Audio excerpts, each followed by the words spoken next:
صلی اللہ علی محمد صلی اللہ علیہ وسلم۔ اعوذ باللہ السمیع العلیم من الشیطان الرجیم، بسم اللہ الرحمن الرحیم، والصلاة والسلام علی رسولہ الکریم۔ بخاری شریف باب الحیض جاری ہے، اور آج اس میں جو حدیث ہم پڑھیں گے، آج کا باب جو ہم پڑھیں گے، یہ باب ہے السفرۃ والقدرۃ فی غیر ایام الحیض، کہ ایام حیض کے علاوہ دنوں میں آنے والی زرد یا مٹیالی رطوبت کا بیان۔ یعنی ایک بات تو یہ ہے کہ مینسس کے دنوں میں پہلے تیز خون آتا ہے جو قدرے سیاہی مائل ہوتا ہے، اور اس کے بعد پھر جب خون بند ہونے پہ آتا ہے تو تھوڑا سا براؤن یا یلوش سا، براؤنش سا یا زرد رنگ کا ڈسچارج ہوتا ہے، اور اس کا ہم نے پیچھے تفصیل پڑھی کہ عورتیں جو ہے حضرت عائشہ رضی اللہ تعالیٰ عنہ کے پاس بھیجا کرتی تھیں روئی کے ٹکڑے کہ یہ ہمارا ہم پاک ہو گئیں کہ نہیں، تو حضرت عائشہ رضی اللہ تعالیٰ عنہ جواب دیتی تھی کہ جلدی مت کرو، اس وقت تک صبر کرو جب تک کہ تم دیکھ لو کہ روئی پر صرف سفید پانی آیا ہے اور کوئی چیز نہیں ہے، تو اس کا مطلب ہوگا کہ تم پاک ہو گئی ہو۔ لیکن یہاں جو صورتحال ہے یہ ہے کہ اگر دن حیض کے نہیں ہیں اور مہینے کے دوران کسی وقت اگر زرد یا براؤن یا اس طرح کا کوئی کسی رنگ کا پانی آیا ہے تو اس کے بارے میں کیا ہے، کہ یہ بھی مینسز ہی ہوں گے؟ تو اس میں حدیث لائے ہیں، حدیث نمبر 320 ہے، اور یہ حدیث حضرت ام عطیہ رضی اللہ تعالیٰ عنہ سے روایت ہے۔ ان ام عطیہ قالت، ام عطیہ کہتی ہیں کننا لا نعد القدرۃ والسفرۃ شیئا۔ اب یہ نبی کریم صلی اللہ علیہ وسلم کا فرمان نہیں ہے، حضرت ام عطیہ کا فرمان ہے۔ وہ کہتی ہیں کہ ہم قدرہ اور سفرہ کو، یعنی مٹیالے رنگ کو، براؤنش سا رنگ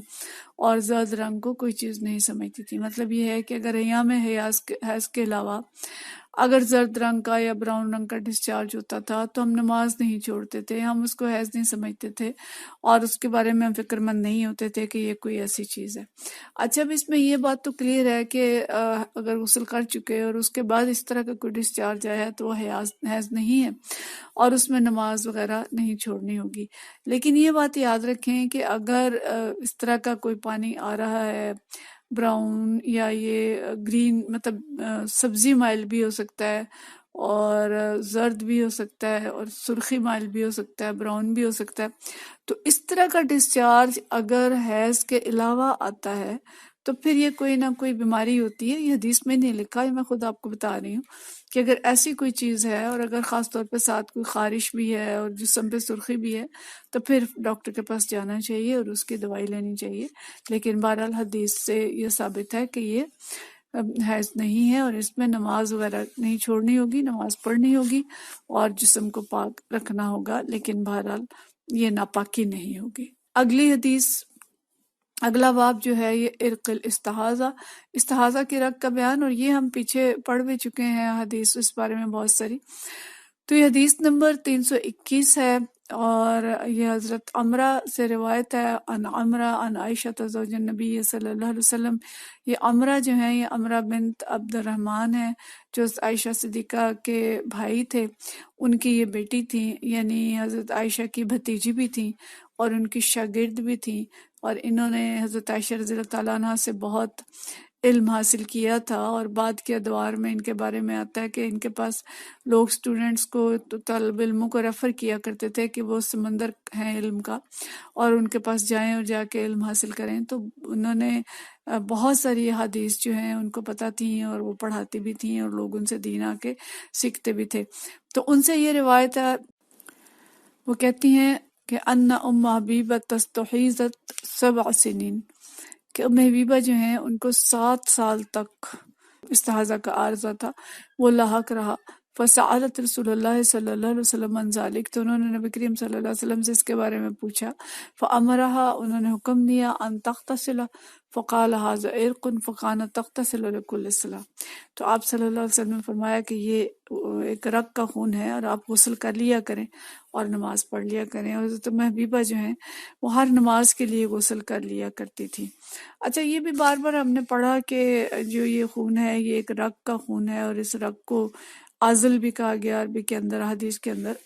کہ استحاضہ کا خون جو ہے ایک اصل اس جگہ سے نہیں آتا جہاں سے دوسرا خون آتا ہے. تو یہ بھی درست ہے کہ بعض کا تو اسی جگہ سے آتا ہے، لیکن وہ اس جگہ پہ کوئی خرابی ہو جاتی ہے، کوئی انفیکشن ہو جاتی ہے یا کوئی اور وجہ ہوتی ہے جب آتا ہے، لیکن بسا اوقات اس جگہ سے نہیں آتا بلکہ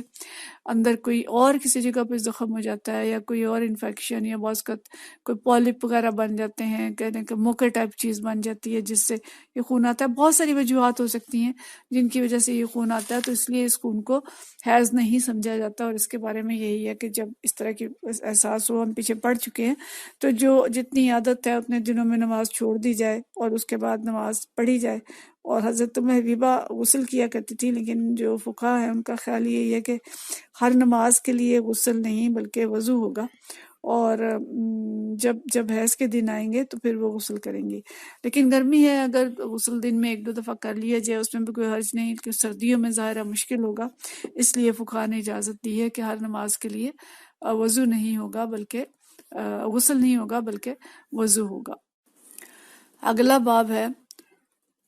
المرأة تحیض بعد الافاضہ،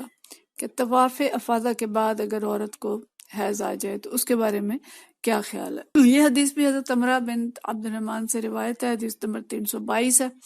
ان عمرہ بنت عبد الرحمن عن عائشہ زوج النبی صلی اللہ علیہ وسلم انہا قالت لرسول اللہ صلی اللہ علیہ وسلم، کہ عمرہ بنت عبد الرحمن کہتی ہیں کہ عائشہ رضی اللہ تعالیٰ عنہا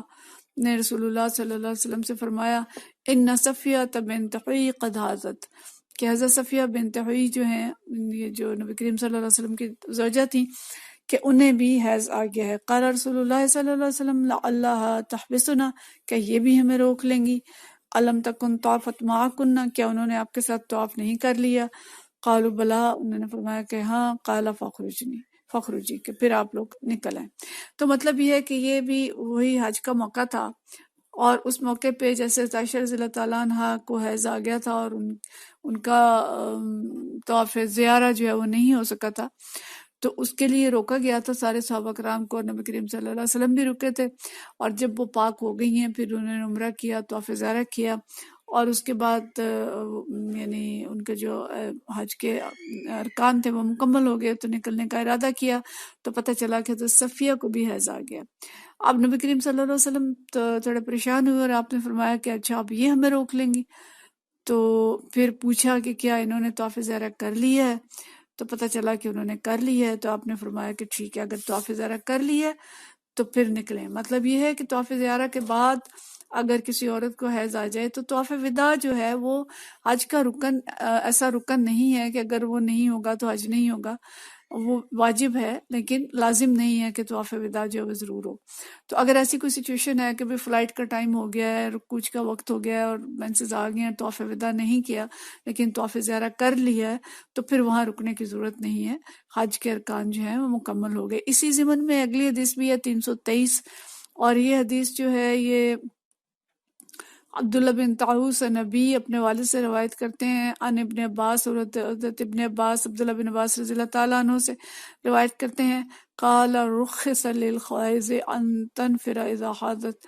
کہ رخصت دی گئی حائضہ کو کہ جب حیض شروع ہو جائے تو مکہ سے نکل سکتی ہے. مطلب یہ بھی وہی ہے کہ اگر اس نے حج کے باقی ارکان مکمل کر لیے ہیں تو طواف وداع کے بغیر بھی وہ نکل سکتی ہے. اور یہیں پہ ان کا قول بھی آتا ہے کہ کان ابن عمر یقول فی اول امرہ، کہ حضرت ابن عمر عبداللہ بن عمر رضی اللہ تعالیٰ عنہ پہلے کہا کرتے تھے انہا لا تنفر، کہ نہ نکلو. سمعتہ یقول تنفر، جب انہیں پتہ چلا کہ رسول اللہ صلی اللہ علیہ وسلم نے یہ فرمایا کہ ان رسول اللہ صلی اللہ علیہ وسلم رخص لہن، کہ ایسی عورتوں کو رخصت دی ہے کہ وہ نکل سکتی ہیں، تو پھر انہوں نے حکم دیا کہ تم بھی نکل سکتے ہو، یقولو تنفرو، تو انہوں نے کہا کہ ہاں آپ نکل سکتے ہیں. مطلب یہ کہ ان کا اپنا اجتہاد یہ تھا کہ اگر حائضہ عورت ہے اور اس نے طواف جو وداع ہے وہ نہیں کیا تو وہ نہیں نکل سکتی مکہ سے جب تک کہ طواف وداع نہ کرے. لیکن جب انہیں یہ پتہ چلا کہ نبی کریم صلی اللہ علیہ وسلم نے نکلنے کی اجازت دی ہے تو انہوں نے کہا کہ ہاں نکل سکتی ہے، اور انہوں نے اپنی رائے سے رجوع کر لیا.